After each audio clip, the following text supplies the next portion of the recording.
Thrussell, and I'm really excited to have woken Denise up out of a slumber this morning to join us. It's 3 a.m. in the UK, and all is good.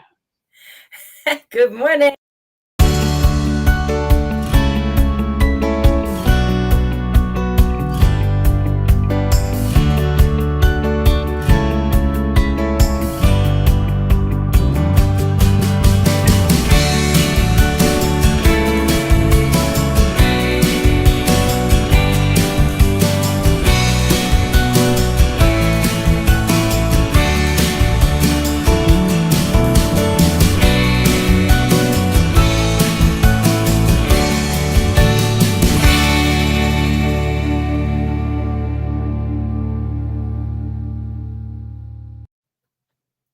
That wasn't very nice of me. I cut Denise off. I'd like to welcome Denise from the wilds of the UK. Thank you for getting up at some unearthly hour to be part of the Uplift show. Thank you so much for having me here at this ungodly hour of the morning. It's so good to meet you, Neil. It's wonderful. So if you notice, it's only Denise and I today. Sarah is fighting some kind of pestilence. So, and she texted me a couple hours ago and said, Neil, I'm not going to make it. And Sarah is, her word is her law. So for her to not be here and because she's ill is, I know that she's really ill. It's not because she has a better offer, because she loves the Uplift show. So Sarah, when you watch the replay, you're missed. And my name is Neil Thrussell, coming to you from Calgary, Alberta, Canada. And I'm an author, I'm an entrepreneur, I'm a life coach, and more importantly, right now, I am the currently only host with a wonderful guest, Denise Mortimer from High Performance Coaching. Welcome, Denise. Good morning, good evening, whatever time it is, wherever you are. Hi, Neil. Good to have you. Good to have you here. It's wonderful. So what drew you to be a coach? I was born this way. As Lady Gaga says, I was born this way. I've got a mosquito in my office, so I'm going to be going like this until I get rid of it. I'll try my best. I was kind of born this way, Neil. I've always been, I think it's kind of like inbred in us. And then we go and get qualifications and we find out that whatever we do in life, we're coaching people. So then it's like the universe messages, hey, why don't you become a coach? Why don't you do this on a regular basis? So before you decided to be a coach, was there some kind of stream that led you, or you alluded to that you've helped people, but was coaching your first at bat or first on at the cricket wicket, or was there some other part of you that you were doing first before you went, no, coaching really is it? I did lots of other things first. I've only had my business for the last 5 years, and I think coaching's really only been a thing for the last sort of 20 years or so, because it was never really something people did, like, intimate, like life coaching. So I was told when I was a kid to, get a job. So I got a job. And then coaching, as it started to evolve, I was like, people can make a living doing this, and I could be one of those people. So when we originally, Sarah was talking about bringing you on the show, which I'm really excited that she did. She called you a positive hypnotherapist, positive psychologist. Were you always this ray of sunshine and positivity, or was it just something that you evolved into or worked into? Well, thank you for calling me a ray of positivity. If that, I'm trying to think what your exact word was, but I think that I've always had a naturally a positive disposition, but we get conditioned when we're children. We get conditioned into being certain ways and doubting ourselves. And I was one of those too, who was full of doubt. And then, so there was two parts of it. There was the, the ray of sunshine, the natural part of me, the natural exuberant part of me. And then the part of me that was playing the role of, hang on, you're not supposed to behave like that because you're not good enough, you're not pretty enough, you're not whatever enough, all the conditioning things. So I think my natural nature is to be bright and bubbly, but I've had to what's the word I want to use, but like recover from my demons, like put them to bed, not even recover from them, but face them and deal with them and put them to bed, so that I could sort of show up in my life being who I really want to be. And I think it's ongoing work. It's not something that we do once and then we're better and we're ready to move on. What? I was only going to do this one time.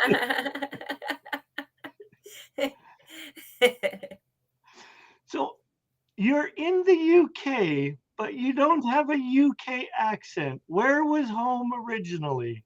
So well detected, Neil. So home was originally Long Island, New York, and 37 years ago, I uprooted from New York and I moved to the UK. I was supposed to be traveling to the UK for a period of 6 months, and it's turned into 37 years. I'm still determining if I'm going to stay for a while.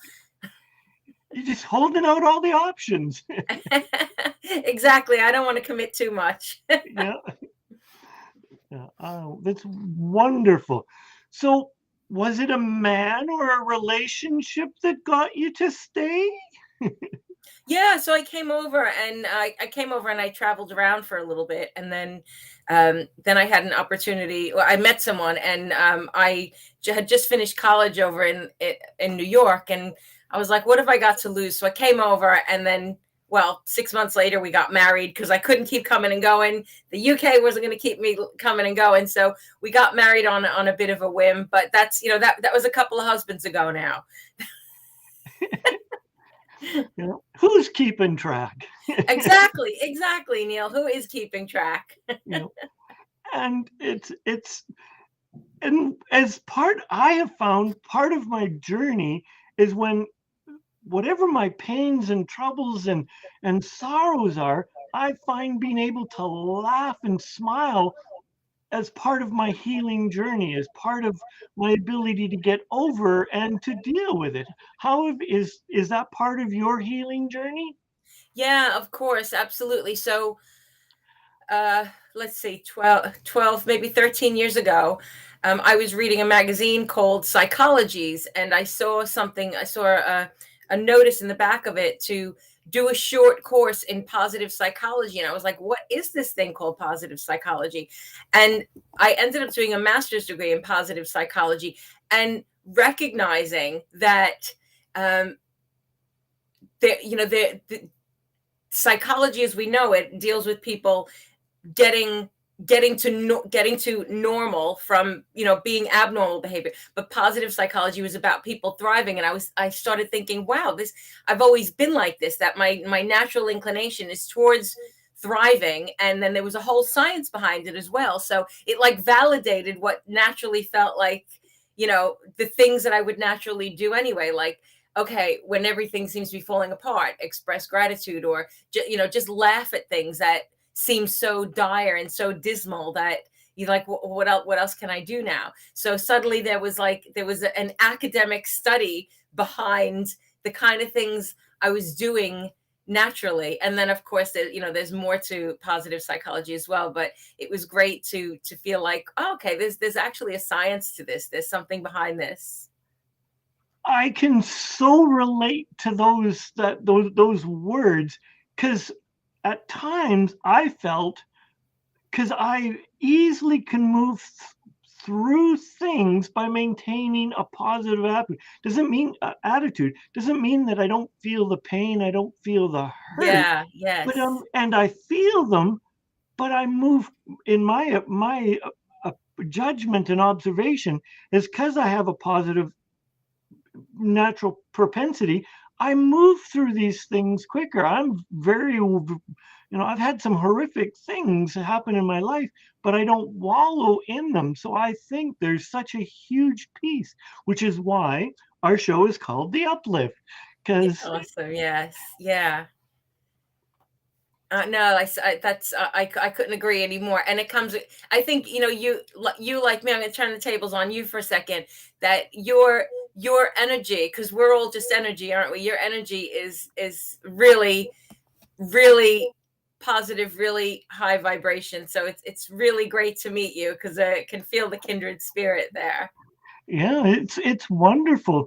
And we'll get to another part that you're breaking records and getting really good traction on. But let's a little later in our show we'll say TikTok. But we'll right now it's like, what are some of the things that you do? Because we all have bad days or low energy days. My vice is the only one is I'm addicted to caffeine. So I have a caffeine addiction. I love coffee. I love the taste of it. I love the smell of it. So coffee is a vice that I have. And I know it. What helps you in the times when your energy is low and you may be in a little bit of a funk?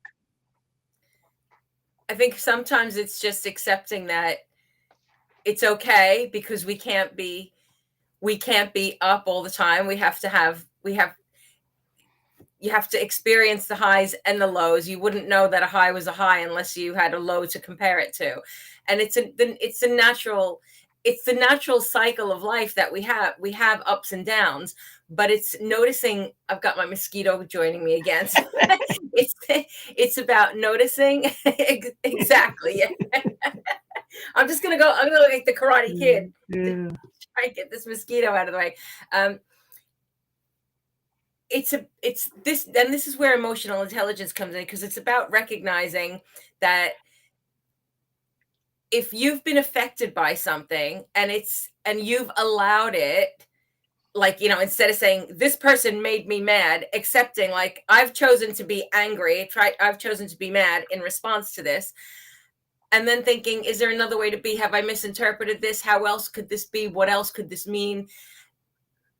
So giving yourself permission to work through what could be the issue, or being like, actually, no, this feels really justified. This feels like this has been an injustice. This feels like it's a wrongdoing, and not taking it personally. So it's all part of the evolution. I think I answered that. Yeah. While I was worried about my mosquito coming at me. I love that you touched on it. It's part of our evolution. We don't know how deeply we can love till we lose it. We go back to our youth and our childhood, that first boyfriend, that first someone that broke up with us and dumped us. The true tragedy and the depth of despair that everyone that has had someone leave, break up with it, has felt that the very first time. The inhuman heartbreaking. And as we've aged, it's terrible till we lose someone that we love, a parent, a child or something. It's through that I believe, helps us deepen our love. Yeah, no, I couldn't agree with you more. Yeah, absolutely. We learn about ourselves, like, we do learn about ourselves in the high times, but it's in the dark times that we think, how do we get through this? How do we move on from this? How do we pick ourselves back up again? And that's when we grow the most, when we're in the thick of the darkest moments, that we learn so much, which is where, practices come in, like, meditation has become like a huge part of my life in the last few years as well. I don't know. Are you a keen meditator at all, Neil? Yes, but I usually run as a meditation. Yes. Yeah. No, I hear you. I used to run as meditation, but then my feet started playing up, so I can't run anymore. So now I cycle. So I get not the same. We are kindred spirits. We are kindred spirits, because I'm right there with you now too. Well, with the running, yeah. So I've had to move to cycling, and I don't love cycling as much as I loved running, but I'm just delighted that I can still keep my body moving. And keeping your body moving, meditation, keeping your body moving, if you can combine them into the same thing, fantastic. So yeah, I agree that movement, that rhythmic movement of the running or the cycling becomes a meditative process in itself. And it's an opportunity to process thoughts. I used to get some of my best thoughts while I was out running. And then I was like, okay, I'm going to get myself like a recorder. I'm going to get myself a dictaphone to record my great ideas, because by the time I'd get home, I would forget about my brilliant idea. And then when I took the dictaphone with me, I'm like, no ideas are coming. I'm not getting any great ideas through. So I know in part of our write-up that Sarah wrote about you, she talked about subconscious blocks, that you went from burnout to having these breakthroughs. So let's talk about, what are subconscious blocks? That is a great question. Thank you, Neil. And it's so funny when you're in the industry, obviously you talk the jargon of the industry and thinking other people get it. And I think I appreciate the question, just for clarity of anyone listening, that a subconscious block is when it starts with the evolution of our brain from childhood, when we experience things for the first time, and they get locked in our system. And when you look at the work of Dr. Joe Dispenza, Dr. Bruce Lipton, Candace Pert, that emotions are not just held in our mind, emotions are held in our body. And so when you experience a significant emotional event as a child, so let's use a negative significant emotional event, or it could be a series of events. So it could be something that happens as a one-off or on a chronic basis. And you then have a high emotional trigger that's locked into your cells. That becomes a trauma, and it becomes a database of information, the only information that you could feed back into the world. It's like creating a recipe, like it's creating a recipe, like making a cake, and you want a chocolate cake, but you don't put anything that has chocolate in it. You can't, when you put that cake in the oven, if you've not put chocolate in it and it comes out the other end all baked, it's not going to be a chocolate cake because there's no chocolate in it. It's the same with your mind. If it's not gone in your mind, it can't come out at the other end. So when we have these negative things that have happened, they show up in our life. They end up showing up in our life. It's like, you incubate that over years and it just keeps showing up in your life. So it's a subconscious block is when you've got a negative energy that is stored in your system that's showing up in your behavior, because your subconscious mind is operating up to 98% of your life. It's the driving force in your life. So we think, we look like adults, we're in adults' bodies, but we're like 7-year-old kids driving the show, because all of the things, all of the, the negative things that have been ingrained into our psyche and our bodies become our behaviors. So the subconscious block is something that's been locked into our body from childhood that we're now expressing as adults, but we don't know we're doing it because it's subconscious. So we just do it and we think it's normal, but it ends up affecting so many parts of our life.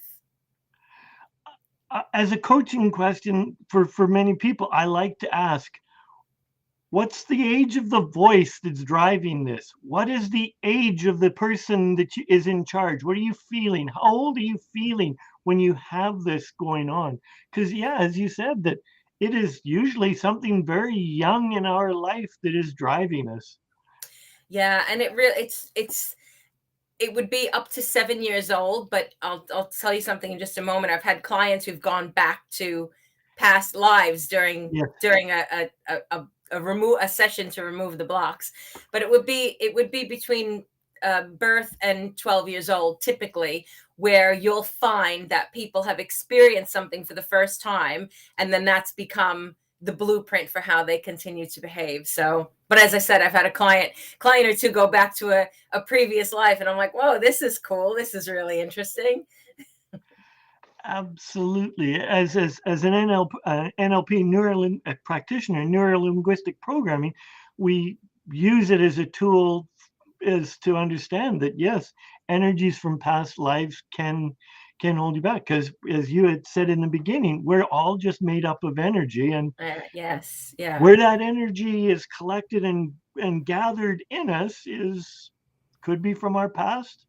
Yeah, yeah, absolutely. So, and that's been a fun challenge for me, because when I trained to, I mean, I've done my master's in NLP, but then I added another layer to that by doing a whole level of a hypnotic process to go even further back and to understand how to connect with people with these blocks. But we hadn't looked at past lives. So then when I was presented with a client who went back to a previous life, I was just like, it gave me an opportunity to go, okay, now manage this as elegantly as you can possibly manage it. And it was fascinating. It was incredible to have that experience, to just be like, okay, I wasn't taught this, but I can create something out of this. I can find out where this needs to go. So it was quite incredible. And to any of our listeners or our viewers that may be going, that's poppycock, hold on to that. That's okay. That's your belief, and that's your lesson in life. All I ask is you to be open to it, and don't say no. Just be open to that. What we're talking about is a possibility that there is. So just be open and do your own research, and eventually you'll see it our way. No. But isn't it incredible world where someone can have such an opposing view? Because personally, I feel like when we get so immersed in our world, and even looking at like social media, our social media algorithms tend to be a representative of our consciousness, right? It's like we focus on something and then it shows up in our social media. So your whole world is biased based on what you're paying attention to. So suddenly when you have someone who's completely outside of that, my experience, like even now, I consider myself quite what's the word I'm looking for? I'm quite a person who is quite open and sees lots of other perspectives, but I realize that my world is biased because I surround myself with the books I want to read, the people that I love, and I tend to lock everything out. And then when someone comes in, I'm like, oh my God, like what planet is this person from? There's someone who sees things so very differently from me, because my whole world is saturated with all the things that I love, all the people I love. And then you realize, wow, there's life on other planets. There are people who see things so very different from me. And as the social media aspect, I had a friend leave his phone out, and he's happily married, but he's not very gift orientated and very for the 5 love languages, gifts are not anywhere near it. So he will forget his anniversary and that. Well, I knew his anniversary was in a couple weeks, and he left his phone out.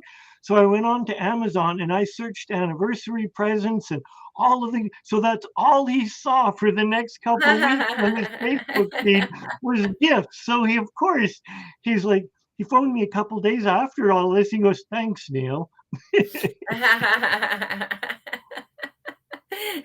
Yeah, and so he knew exactly what to get. Yeah, those algorithms, they get you every time. Yeah. So Sarah recently had said that you'd been doing some TikTok work, and all of a sudden you've got a little bit of success on it, and you've started to. So tell us the story. Tell our listeners and our viewers that, because we all started 0 views, we all started 0 followers, and so how and what have you used besides positivity to create your following and your followers? TikTok's been really fun. Like I feel like I've built my business primarily on Facebook over the last 5 years, and then I was part of someone's program, and there was a masterclass on TikTok, and I thought, oh, I don't know anything about TikTok. I had an account, but I had put like 5 videos up, and I was really excited that I think one of my videos had like, I don't know, 85 views or something. I was like, wow, wow, someone's like 85 people have watched my video.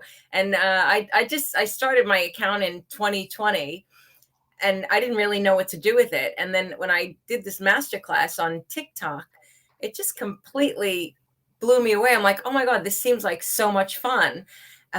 Like just short videos, like videos between 15 seconds, 1 minute, or 3 minutes. Like those are your options. They're like, I'm like, wow, could I condense like, 25 years of studying personal development into a 3-minute video? And so that almost became the challenge. And then I thought, oh, this is awesome, because it's just like taking bite-sized chunks of your information. It's literally like just like this. It's like dispensing. It's like, you put money in a vending machine and you dispense one thing, one item at a time. And that's what TikTok, it's like you can dispense one golden nugget of information at a time. So you don't need to like express everything. You can just go and talk about one particular thing. So I just started using it as like a playground, like a virtual playground. And people seem to really connect with my virtual playground. And when we have the most fun, I think we have the most impact, and I've just been having so much fun on there. So I grew from, and it's funny because the algorithm there is funny. It almost like gaslights you, this algorithm. You're like, 1 week I got like 7,000 new followers. And so I'm like, yes, I'm on this high. I'm like, yes, this is so cool. I love this, because you can't help but get excited when people are loving your content, consuming your content. And then the next week, I'm still churning out what I think is really good content. And there's no follow. It's like this nosedive, like nobody's. And I'm like, what have I done wrong, TikTok? What? Where are my people? And then it picks up again. And it's like, oh, now I'm in favor again. So it's a funny algorithm. It's up and down, up and down. I feel like it's messing with my emotions now. Well, and just as a whole, I think what you said is perfect about TikTok, that it needs to be fun. It's your playground. Well, see, the whole thing is I thought it was meant to be, my impression of TikTok is like, first I was like, okay, it's 12-year-old kids dancing. Is there really a place for, a serious business owner to be on there? Not that I'm a serious business owner, but I'm a fun business owner. But is there a place for serious content on there? And so the education that I got as part of this masterclass is that, it is one of the biggest growing platforms. It's taking, in fact, the other platforms like Facebook and Instagram are following the lead of whatever TikTok is doing. And, YouTube has even got like all these shorts on there, like these shorter videos. And I hadn't realized it, but they're coming from TikTok and going on there. Now I've realized that so many things that are currently showing up in social media are influenced by TikTok. So TikTok really is like, it's like TikTok is like the Gary V of social media. Like, TikTok speaks and everybody listens and then follows whatever's happening on TikTok. And it was years ago that Gary V said, get off of Periscope, get onto TikTok, get off all of these. And he had been. So those that don't know, that are tuning into our show or listening via replay, look up Gary V, trust us. But he is a little bit, says that the profanity is a little bit, to some people he doesn't like, but go and research him. And he's an interesting fellow. He's probably one of the best on social media right now.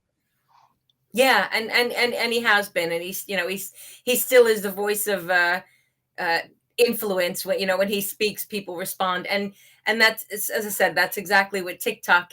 TikTok is the influencer of influencers on social media at this. And if you don't even need to believe it, you just go on there and you see it. But what I wanted to say as well is that, it's not about kids dancing. Like you can find, so, in the early days, so TikTok originated in 2016, but didn't get any traction until the pandemic hit, and places, kids were home. Kids were at home 24/7 with their parents. So TikTok became a child's playground, became the virtual playground for children. But as we've come out of the pandemic, people started using it in different ways. And there is some amazing content on there. There are people that you can get lost. Have you spent much time on there, Neil? Have you spent time on there? Yeah, because you can get completely consumed. You end up just going through people's all of their content because it's so good. There's psychologists and doctors. There's like medical consultants. There's all sorts of people on there creating super valuable content that is just it's so you can get lost in it forever. Absolutely. So sometimes we lose people at about halfway because they've only got so much time. So before people run off, I want to give the opportunity and share that you have this frequency of wealth. What is the frequency of wealth, Denise? Well, the frequency of wealth is unique to each individual, but this audio recording is an opportunity for people to connect with what their frequency of wealth is. It's not like it's one frequency we all get on. It's personal to the individual. But this audio, it's a 15-minute audio, and it's an opportunity for people to connect with that higher level frequency, being that we're all energy, and that energy emotions vibrate at different levels, and the low level emotions like guilt, shame, fear, despair, they're low level things, and they're going to keep you in low vibration. You're going to call more of those things into your life. But if you want the frequency of wealth, it's a much higher frequency. Money's a fun high frequency. So this is an opportunity to tap into the frequency of wealth. And I had a woman write to me the other day from TikTok. She got it from TikTok. And she said she sent me a whole sort of list of all these incredible things that have been showing up in her life since she's been doing the frequency of wealth audio. So it works. Wonderful. And I love that you use the frequency. I had one of my teachers and mentors say that we're just like radios, and we tune in to a frequency, and it could be shame, guilt, all of the lower frequencies. And until we make a change internally, we won't move up the dial. So we need to make the changes and shifts. So just like a radio, we can turn the dial and we can go up on the scale of frequency. And as we move up, our frequencies change, and then we get the frequency of wealth. Absolutely. Yeah, that's so true. And we are like radios. We broadcast out certain things, and we can only ever get back what we put out. So when people wonder why they just keep getting the same outcomes, and we'll talk about that in a moment as well, because there's often a mismatch, a disconnect between what we say with our mouths and what frequency we're emitting. So people will say, I want to earn a lot of money, but they're running subconscious patterns from childhood that they don't know they're running, that's making sure that they stay broke, that they stay not earning enough, they stay working too hard, because we're just living out our childhood patterns. That's what we do until we change it. So frequency of wealth is an opportunity to tap into that. It's a free gift for anyone who would like to experience that. So there's the link there to grab the frequency of wealth and to check if they can indeed themselves enhance their frequency just by listening. They don't need to do nothing else, just listen. And that's the cool thing with there's so many positive tools out there, whether it be an audiobook, whether it be a podcast, whether it be this show on the Uplift, just by listening to it, and more than once, it will raise your frequency. That's the coolest part. Yeah, absolutely. Absolutely. And it comes back to this idea that, we are the sum of the 5 people we spend the most time with. So, what are you doing with your life? Who do you spend time with? Are you spending time with people who destroy your dreams, or are you spending time with people who believe in your dreams? And which is just another interesting point as well, because the people who love you most might not be the people who are supporting your dreams the most, because every single person is only coming to you from the top of what they believe is possible. So when someone's saying, "Oh, you can't do that, you can't do that," they're only telling you the projection of what their reality is. And as much as they may love us, it's not always true, because we can move beyond. We don't know our potential because it's limitless. And that in itself can be motivating. It can be terrifying, and it can be motivating.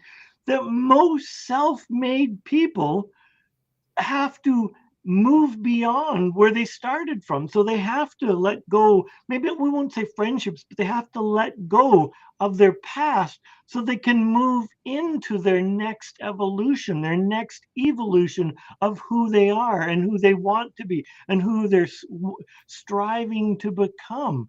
And it doesn't have to be a negative thing, but when we look at it from a place of positivity, we can't get to the top of the mountain if we're sitting at the base. We have to take one step at a time and keep moving up that mountain. And sometimes not everyone is going to join us on our trek. And that's so true. And one of our basic human needs is that need to belong somewhere. And so the challenge becomes, do people have to make a decision, because they may lose people along the way, but the risk is that, well, if I take this next step, if I take a step into the unknown, if I leave the tribe, if I leave the community, am I going to be on my own, or am I going to find my people? So it becomes the easier option, the comfort zone, is to stay where you are, to stay and just be one of there's that analogy about the bucket of crabs, that one crab's trying to climb out and the rest are all pulling him down. And it's whether you let yourself be pulled back down, or you go like, no, I'm going for it. And from my personal evolution, what I have found is that every big major step that I have taken, I have found a new tribe. Yes. Yeah, absolutely. But it's trusting. It is that level of trusting the process, trusting that, I believe when we're little, we're not often encouraged to think for ourselves. Like we end up being molded and conditioned into thinking and behaving like the rest of the tribe. So then when we do think outside of that, it becomes a challenge of, wow, if I just stay like everybody else, nobody gets hurt. But if I start thinking for myself and thinking in different ways, I'm putting everything at risk. And if I put everything at risk, is there anything and anybody else on the other side of this? Absolutely. And that's scary. Don Miguel Ruiz, The Four Agreements, talks in the Four Agreements books that our beliefs are given to us. They were shaped by our community. So, and our social structure, the country we're born in, the people we hang out with, our family, our spiritual beliefs, were all gifted to us at a very young age. And it's only the brave that choose to challenge the status quo and the beliefs that are given to them that can break free. And it can take a tremendous amount of courage. And I encourage you to look at your beliefs, because when you do, you can choose to still believe those, and that's empowering, or you can choose to let them go and find your own belief. Yeah, absolutely. I'm glad you mentioned Don Miguel Ruiz as well, because one of my all-time favorite books is The Four Agreements. But I got to tell you something about The Four Agreements. But I would encourage anyone who has not come across The Four Agreements, even if you just Google Four Agreements and you read a little paragraph about what each agreement is, it's life-changing. It's so life-changing. But I got to tell you what upset me about 4 agreements. He then came out with the 5th agreement. And I was like, hang on, there's only 4. There's only 4. You never told us there was a 5th agreement. So I have boycotted. I have just resisted learning the 5th agreement. I'm like, no, there's only 4. We only need 4. Yeah. And my personal belief is, I don't even remember what the 5th agreement is. For me personally, it didn't strike as true, and this is my story, as the 4. I understood how he wrote it because I have the book, but as you can tell, that it's just not stuck with me. Yeah, when I recommend books to my clients and to friends, I only ever recommend the 4 agreements. I never go, find out what that 5th one is. Yeah. I never bought the book. I'm like, hang on, you sold me out, Dom. There was only 4. And no, I read it and I wanted to know what it was. I'm gonna have to even refresh my memory because I can't even remember. But the 4 agreements is phenomenal. And what I would encourage your listeners is, if you choose one of the agreements and live by that for a week, your life is going to change. Your life is going to change in so many ways. Just choose. You don't even need to choose all 4. Just one is going to be life changing. It's such an incredible book. So sorry, Dom, I didn't mean to put you down on your 5th agreement, but the 4 agreements are just amazing. And I'm there with you. I agree. Like, so it's good. And I love, yeah, because we can only really juggle so many balls at one time. So just picking one of the 4 agreements, as Denise said, is life changing, is life enhancing, life affirming, and yeah, it's a beautiful process. And I encourage you to truly embrace it, live it, no matter if it seems difficult in the moment. Live it, try it, breathe it, embody it, and see where your life is. Yeah, and everyone can take on a new thing. I'll share with you something interesting. The same lady, when I was talking about who went back to a past life as part of one of our processes, also during this hypnotic process, people have an opportunity to identify all the ways that they've been negatively impacted in childhood, and then they have an opportunity to let go of all those things. And it's quite a profound moment during a hypnotic process. And so when I said to this lady, are you ready to let this all go now? She actually said to me, I don't know. Normally the answer is just, a resounding yes, I'm ready to let go of all this now. I said, are you ready to let go? She said, I don't know. She said, I don't know who I would be without all of these beliefs. And so I said to her, well, what if you were to give them up for just a week? Would you be willing to give them up for just a week? And she said, yes, I would. And so when we checked back in a week, she said, no, I don't want them back now. She said, I just didn't know what life was going to be like without them, but now I know. So I don't want them back now, which I thought was amazing. And same thing with the 4 agreements. You could probably try it for a week. Do it for a week. You have nothing to lose by trying one for a week. So whatever you want it to be, don't make assumptions. Don't take things personally. Always speak good words. Don't take things. I forgot what the other one was. I forgot anyway, look up 4 agreements and live by one. That's the advice here today. And I love what you said, that you have nothing to lose, but yet you have everything to gain. Everything to gain. Yeah. And you also touched on a really big issue, is that some people, like you, and you had stressed it enough, that sometimes we identify with our problem so much that we don't know who we would be without that issue, without that, whatever it is, that's that block in our life that we can't identify, because we have identified as, I'm not smart, I'm not pretty, I'm and when we take that belief away and remove it, people can lose touch of who they think they are, and they're really afraid of what they could become. Yeah. Yes, because then it recalibrates their whole life, because if they're not, say in your family tree, if you're the youngest one in the family and you've always been treated as the one who's incompetent, who can't think for themselves, everybody does things for them, and then suddenly you step into a different place of personal power, they're like, well, how am I going to fit into my family if I'm all like, how am I gonna even communicate with my family if I don't play the role of the youngest one who can't do anything for themselves? Yeah. Absolutely. And that's beautiful. Thank you. With the divorce rate so prevalent right now, that blended families. So right now you're the baby of the family, and then you blend it to another family. You're no longer the baby. You could be the middle child, and now Yes. in a family, and now your identity is all messed up. You got to recalibrate. You got to figure it all out.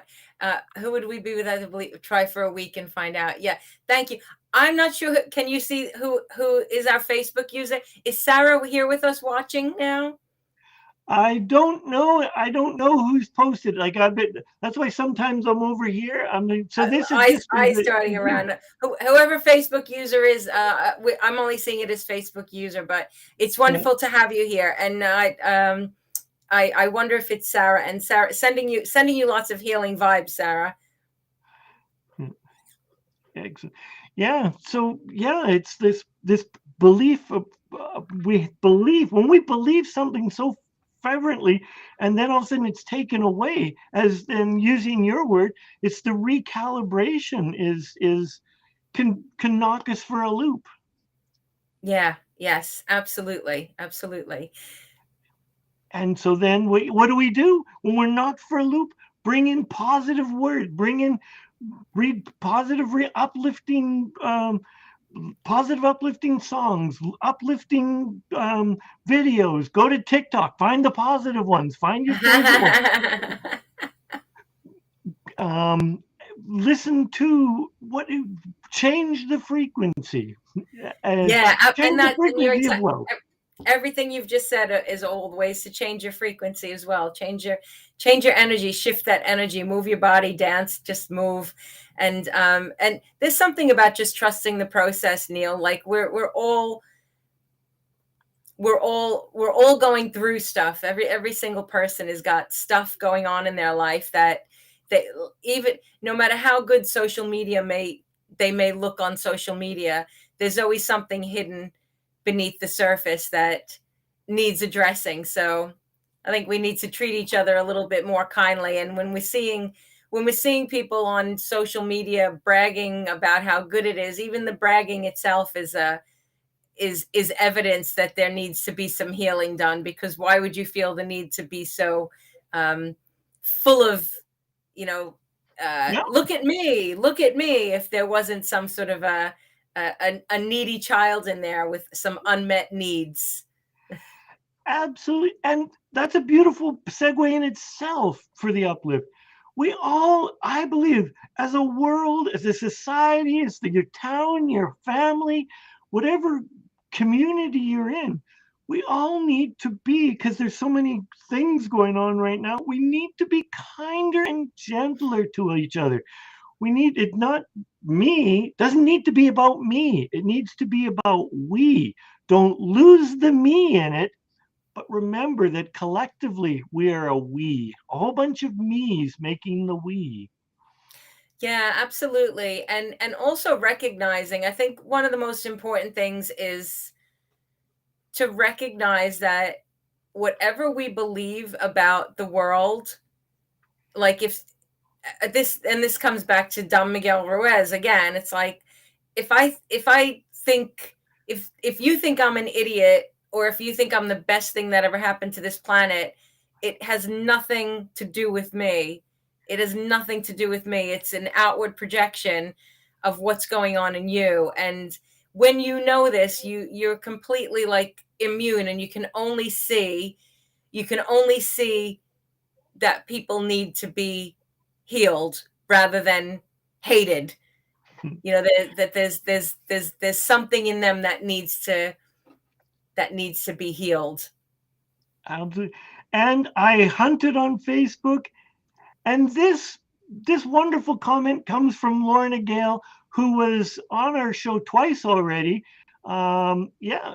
She's a wonderful somatic healer, a sexologist.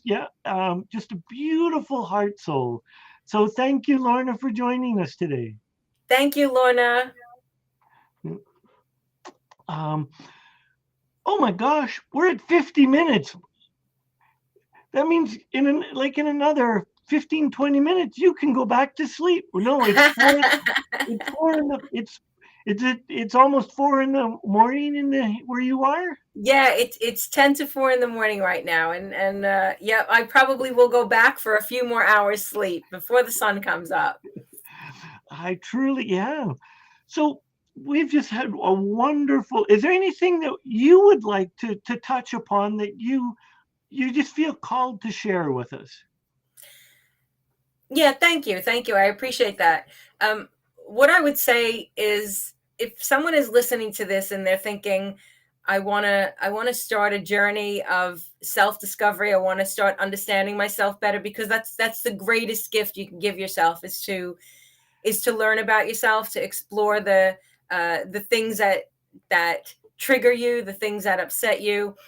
If you don't know where to start, one of the best places to start is going to be going onto YouTube, and just start, when you start searching for how to be happier, how to live a better quality life, how to change your frequency. If you just put a few things in a search in YouTube, you'll just find a plethora of resources, and then the algorithm will just feed you even more and more and more. And you can also just trust that whatever shows up for you is something to pay attention to. So once you get that algorithm going, pay attention to what's showing up. Take on what makes sense to you. Give yourself permission. Give yourself permission to reinvent yourself any moment, any day. Whoever you were, if you were someone different at the beginning of listening to this show and you've learned something, you have permission to change and evolve into the next level of growth. When you have new information, you have permission to change immediately. You no longer have to be the person you were before you gained new knowledge. And that in itself, that's beautiful, because yes, you can let go of who you were 20 seconds ago. And all I do is ask you is to give yourself permission to let it go. If it doesn't serve you, if anything that we've said tonight doesn't serve you, just let it go. Yeah. But just feel into it, see if it's truthful for you. And if it's not, then let it go. It'll be truthful. It'll be serve other people. And I'm going to say it with a little bit of ego to it. And eventually you'll come around and you'll see it our way.